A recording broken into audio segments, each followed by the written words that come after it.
அஸ்ஸலாமு அலைக்கும் வரஹ்மத்துல்லாஹி வபரகாத்துஹு. Welcome to Tamil Islamic remedy. இன்னைக்கு நம்ம வீடியோல நம்ம மனசுல இருக்கிற கவலைகளை நீக்க ஒரு அற்புதமான அமலை தான் பார்க்க போறோம். நம்ம எல்லாருக்கும் மனசுல அளவில்லா ஆசைகளும் தேவைகளும் இருக்கும். சில நேரங்கள்ல அந்த தேவைக்காக ஓடும்போது பல பிரச்சனைகள் ஏற்பட்டு அதனால நம்ம மனசு கவலை அடையலாம். வேறு சில நேரத்துல நம்ம ஆசைப்பட்டது கிடைக்காம போறதுனால ஏற்படுற மன உளைச்சலா இருக்கலாம்.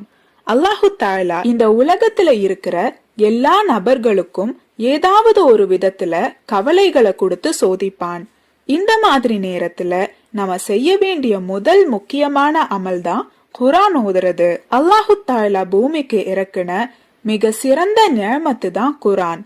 எப்போ நமக்கு கவலை ஏற்பட்டாலும் ஒலு செஞ்சு கிபிலாவை முன்னோக்கி உட்கார்ந்து குர்ஆன் ஓதி பாருங்க.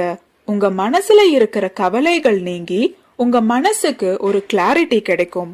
அந்த கிளாரிட்டியோட நீங்க வாழ்க்கைய எதிர்கொள்ளும் போது உங்க கவலைகள் எல்லாமே தூள் தூளா உடைஞ்சு போயிரும். 2 சந்தர்ப்பங்கள்ல நபி ஸல்லல்லாஹு அலைஹி வஸல்லம் அவர்கள் மனதளவுல ரொம்பவே உடைஞ்சு போயிருந்தாங்க. அப்போ அல்லாஹு தஆலா நபி ஸல்லல்லாஹு அலைஹி வஸல்லம் அவர்களை ஆறுதல் படுத்துற விதமா 2 சூறாக்களை இறக்கினான். அதுல முதல் சூரா அலம் நஷ்ரஹ்னு துவங்குற சூரா அல் இன்ஷரஹ். 2வது சூரா வல்லுஹா வல்லைலின்னு துவங்குற சூரா அல் லுஹா. இந்த சூறாவை நபி ஸல்லல்லாஹு அலைஹி வஸல்லம் அவர்கள் எப்போல்லாம் மிகுந்த மன வருத்தத்துல இருப்பாங்களோ அப்பெல்லாம் ஓதுனாங்க. அதனால நம்மள ஒரு துன்பம் தீண்டும் போது நம்ம முதல்ல செய்ய வேண்டியது குர்ஆன் ஓதுறது. 2வது லா ஹவுல வலா குவத்த இல்லா பில்லா. லா ஹவுல வலா குவத்த இல்லா பில்லா. இந்த திக்கரையும் நம்ம அதிகப்படியா ஓதணும். இந்த துவாவை ஓதும் நபர் தனது சோதனைகள், வேதனைகள் மற்றும் சிரமங்களிலிருந்து விடுபடுவார். ஏனெனில் இதில் 99 நோய்களை குணமாக்கும் ஆற்றல் இருக்கின்றன என்று நபி ஸல்லல்லாஹு அலைஹி வஸல்லம் அவர்கள் நமக்கு கற்று தந்திருக்காங்க.